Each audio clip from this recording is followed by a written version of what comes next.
কতদিন কান্নাকাটি করবে? মা তুই একলা কেন? মনির কই? তোর ভাই কই?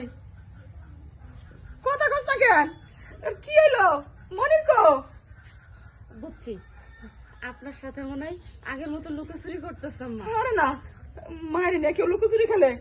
ও সাইফুল, কস না বাবা, মনির কই? ভাই আমি আর ভাই তো বিদেশ গেলাম, বিদেশ ছিল দালাল আমাকে বুয়া বিষা দিয়া বিদেশ নিছে, নিয়ে কাজের কথা কইছে, কাজ দিব, ভালো টাকা বেতন দিব, তো তার সাথে গেছিলাম। মা আসা নাই। তুই কি কইতাছিস? আমি কিছুই বুঝতেছি না। আরে আমার মনির কই? আচ্ছা ভাই, কি হয়েছে একটু খুইলা কও না। তোমার ভাই কই?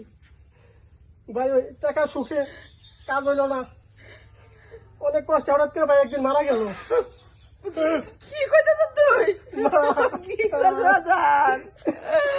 আমাদের মনির না, ভাই নাই। কিন্তু আমার পুরো লাশটা কই?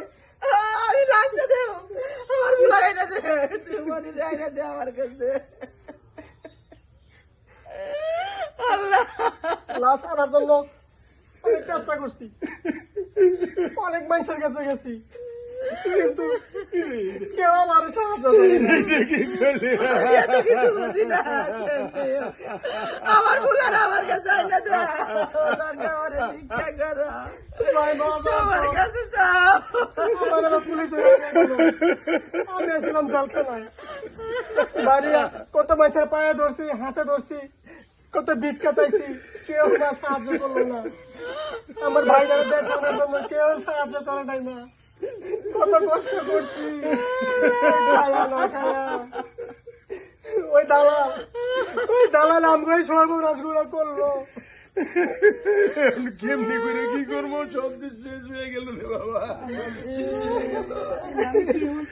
আমরা তো পথে বয়ে গেলাম রে বাবা, পথে বয়ে গেলাম। আমার সব কিছু শেষ হয়ে গেছে।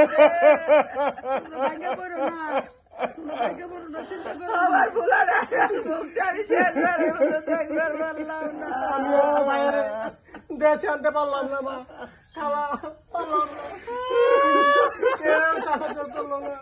এইসব দালাল মালাল রে যাচাই বাছাই না করে তোরা মানে যে যা কয় বিশ্বাস করো। আজকে হারাইলি বাইডারে।